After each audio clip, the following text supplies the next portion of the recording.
Kali ini tak main-main. Rencana matang telah disusun dan semua pemain incaran Arteta sudah didapatkan. Air mata fans segera terusap dan bersiaplah untuk treble Arsenal. Berikut kisahnya.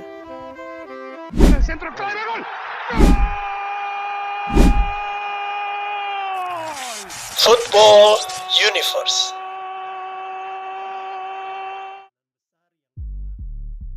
Musim ini mungkin adalah musim terpenting dalam karir Mikel Arteta. Bukan hanya karena tekanan besar yang datang dengan menjadi manajer sebuah klub sebesar Arsenal, tetapi juga karena berbagai faktor yang telah membawanya ke titik ini. 2 tahun lalu, Arsenal tampak begitu dekat dengan meraih gelar Premier League. Mereka menghabiskan sebagian besar musim dengan memimpin, dan para penggemar mulai percaya bahwa Arsenal akhirnya bisa kembali menjadi juara. Arsenal terlihat segar, dinamis, dan penuh energi dengan barisan pemain muda yang berbakat. Namun, seiring dengan berjalannya waktu, tekanan datang begitu dekat dengan akhir musim, dan pada akhirnya Manchester City berhasil merebut gelar tersebut. Bagi Arteta, itu bukan hanya kehilangan trofi, tetapi juga sebuah pembelajaran besar tentang bagaimana tekanan dan harapan bisa mempengaruhi tim. Pada musim berikutnya, Arsenal kembali bangkit. Mereka memperbaiki kelemahan yang ada, menambah kedalaman skuad, dan kembali berkompetisi dalam perburuan gelar. Namun kali ini bukan City yang menghalangi mereka, melainkan Liverpool.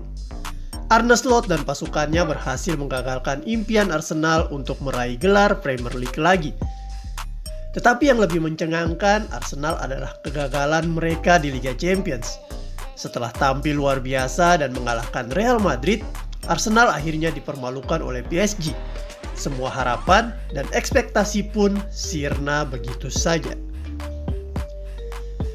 Ini adalah kisah Arsenal yang terus berjuang namun selalu berada sedikit di luar jangkauan gelar. Meskipun tim ini hampir meraih segalanya, mereka selalu berakhir dengan tangan kosong. Air mata fans Arsenal sudah tak terhitung banyaknya mengalir di setiap akhir musim dan Arteta tahu akan hal ini. Uniknya, Arteta adalah pelatih yang punya semangat juang tinggi dan dia pun langsung bergerak cepat untuk memperbaiki semua kekurangan Arsenal. Dan lihatlah, di awal musim 2025-2026, Arteta kemudian melengkapi puzzle-puzzle yang hilang dari skuad Arsenal. Dia pun sedang menyusun tim yang akan sulit kalah untuk 10 tahun mendatang dengan kedalaman skuad yang menakutkan. Jika teman-teman adalah fans City, Liverpool, atau Chelsea, kalian perlu melihat video ini sampai habis. Karena skuad Arsenal di 2025-2026 ini bukan hanya bagus, tetapi sangat lengkap. Video ini berbicara tentang tim yang bisa membuat klub lain menjadi kurang relevan selama dekade berikutnya. Dan bagian yang paling menakutkan, mereka hampir sudah sampai di sana. Tapi inilah yang kebanyakan orang belum menyadari. Apa yang dibangun oleh Arsenal lebih dari sekedar membeli pemain-pemain bagus. Ini adalah penghancuran sistematis terhadap segala hal yang kita kira sudah kita ketahui tentang pembangunan skuad dalam sepak bola modern. Kira-kira kapan terakhir kali teman-teman melihat sebuah tim menyelesaikan setiap kelemahan taktis dalam satu jendela transfer? Kapan terakhir kali teman-teman melihat klub membangun kedalaman yang bisa menandingi Manchester City sambil mempertahankan filosofi permainan yang jelas? Jawabannya tidak pernah ada. Karena apa yang telah dilakukan Arsenal musim panas ini adalah hal yang tak terpikirkan sebelumnya. Semua orang hanya fokus pada pemain baru Arsenal, tetapi mereka kehilangan gambaran besar. Fondasinya dari tim London Utara ini sudah terbentuk dari beberapa musim terakhir, dan mereka hanya menunggu puzzle terakhir untuk meraih semua trofi.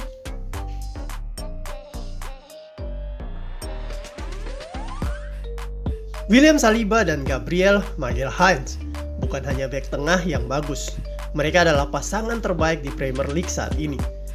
Namun inilah yang membuat mereka tidak biasa.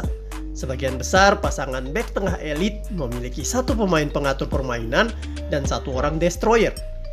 Coba bayangkan, Liverpool punya Van Dijk dan Matip. Sementara itu di City ada Stones dan Diaz. Tetapi Arsenal berbeda dengan memiliki dua bek tengah yang keduanya bisa menjadi destroyer dan juga bisa mengoper bola layaknya gelandang kreatif. Statistik umpan progresif Saliba sangat luar biasa, sementara dominasi udara Gabriel memberi mereka keuntungan fisik. Hal ini yang patut diwaspadain, dan ini adalah fondasi dari sesuatu yang istimewa. Ketika ada klub yang memiliki dua orang center back yang memiliki kualitas ini, maka klub-klub lain harus panik. Arsenal mencatatkan salah satu jumlah kebobolan terendah di Premier League musim lalu. Bukan dengan bertahan dalam, tetapi dengan penguasaan bola dan mengendalikan ruang. Kesulitan Arsenal dilengkapi Arteta dengan kiper yang tangguh. Untuk itu Arteta mendatangkan Kepa sebagai pelapis kiper utama. Kepa adalah kiper yang sangat jago dalam menghalau tendangan penalti. Lalu Arteta juga mendatangkan Christian Muslera dari Valencia, bek tengah kiri berusia 19 tahun yang sangat matang. Pembelian ini bukan kebetulan, ini adalah langkah strategis. Arsenal membutuhkan kedalaman di posisi bek kiri. Musim lalu, ketika Gabriel cedera, keseimbangan pertahanan Arsenal terganggu. Muslera membawa kedalaman dan kompetisi. Memastikan jika Gabriel tidak fit atau rotasi diperlukan, lini pertahanan tetap solid. Untuk posisi fullback, Arteta sudah sangat nyaman karena kedalaman skuadnya berlapis-lapis dan ada sekitar 6 orang fullback yang bisa bermain bergantian satu sama lainnya dengan kualitas yang tak terlalu berbeda.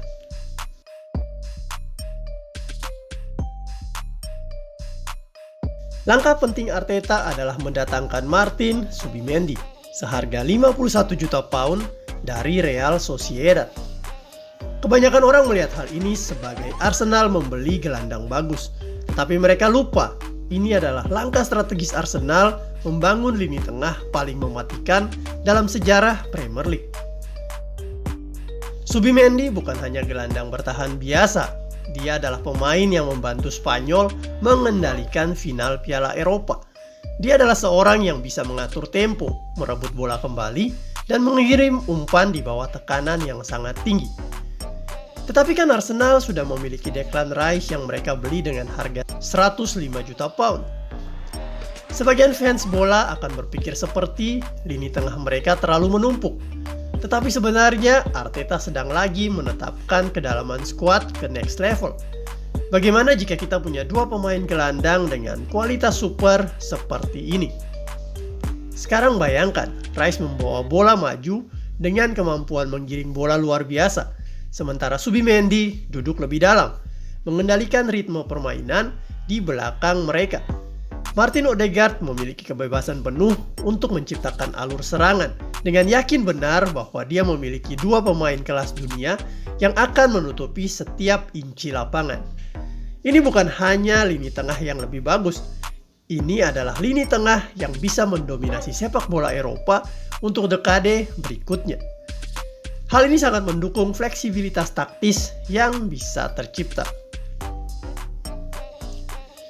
Kemudian selain Zubimendi, Arteta lagi-lagi membeli gelandang bernama Christian Nogard yang dibeli seharga 15 juta pound dari Bradford. Buat apa lagi nih? Ini mungkin tampak sebagai pembelian yang kurang menarik, tetapi ini mengungkapkan hal yang paling banyak tentang keseriusan Arsenal dalam membangun skuad. Nogard bukan hanya sekedar pemain biasa, dia adalah pengganti langsung untuk Thomas Partey. Ketika Anda menganalisis profil mereka, kesamaannya sangat mencolok. Keduanya adalah gelandang bertahan yang unggul dalam mengkreasikan permainan. Mereka memiliki kekuatan fisik untuk mendominasi duel udara dan kemampuan teknis untuk menjaga penguasaan bola di bawah tekanan. Tapi disinilah menjadi menarik.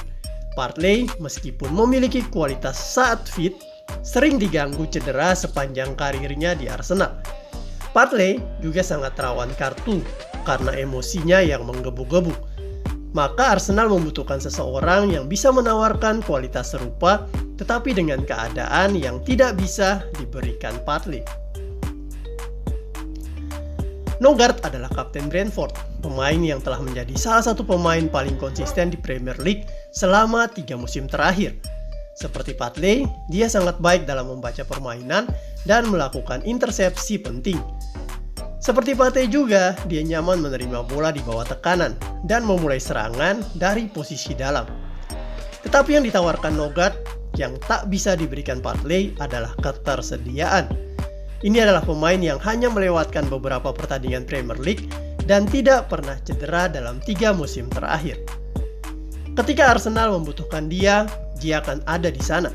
Ini adalah konsekuensi yang biasanya hanya Anda dapatkan dari pemain utama Anda. Norgard juga membawa sesuatu yang lebih yang bahkan Partey tak miliki. Kualitas kepemimpinan yang datang dari menjadi kapten di Premier League. Norgard terbiasa mengorganisasi garis pertahanan, berkomunikasi dengan rekan satu tim, dan mengambil tanggung jawab di momen-momen krusial. Dia bukan hanya pemain cadangan, dia adalah seseorang yang bisa langsung masuk dan menjaga standar Arsenal. Tetapi inilah bagian jenius dari pembelian ini, dan mengapa ini mengungkapkan perencanaan kedalaman skuad Arsenal. Sebagian besar klub akan senang memiliki Norgard sebagai starter. Arsenal malah menggunakannya sebagai pelapis. Seorang kapten Premier League yang terbukti di level ini datang sebagai opsi rotasi. Hal ini sungguh menakjubkan dan ini adalah kedalaman skuad yang sangat gila.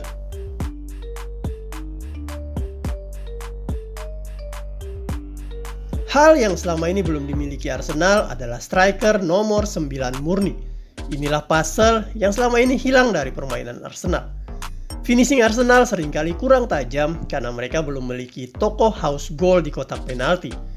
Untuk hal inilah Arteta kemudian mendatangkan Victor Gyökeres dari Sporting CP.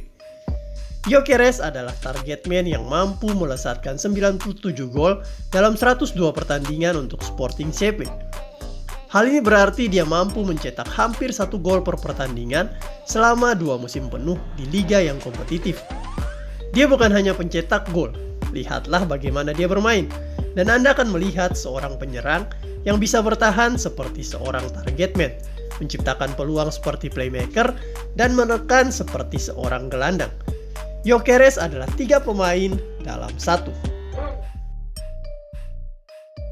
Dengan Gyökeres memimpin lini depan, Arsenal sekarang memiliki tipe-tipe striker seperti Haaland. Tipe pemain yang tidak membutuhkan 5 peluang untuk mencetak 1 gol. Dia membuat perbedaan dalam pertandingan yang sebelumnya berakhir dengan imbang. Dengan Gyökeres sebagai starter, Gabriel Jesus dapat menjadi opsi rotasi saat dibutuhkan, dan bahkan Havertz sebagai alternatif false nine dalam pengaturan taktis tertentu. Ini adalah masalah kedalaman, fleksibilitas, dan struktur striker yang diinginkan Arteta untuk memenangkan gelar. Di lini depan, Arteta juga mendatangkan Noni Madueke dari Chelsea untuk melapis Saka dan Martinelli. Arteta seakan sudah belajar bahwa di setiap lini dia membutuhkan 2 pemain yang sama kualitasnya jika ingin mengarungi musim yang padat. Jadi sekarang dengan pertahanan yang solid, lini tengah yang diperkuat dan posisi striker yang diperbaharui, Arsenal tampak lebih lengkap daripada sebelumnya di bawah Arteta. Pertanyaannya adalah, apakah Arsenal mampu memenangkan gelar? Tentunya Arteta akan coba membuktikan bahwa meriam London bisa mengangkat trofi dan kalau bisa memenangkan treble. Menarik untuk ditunggu Arsenal bermain di musim baru ini. Go Gunners, go!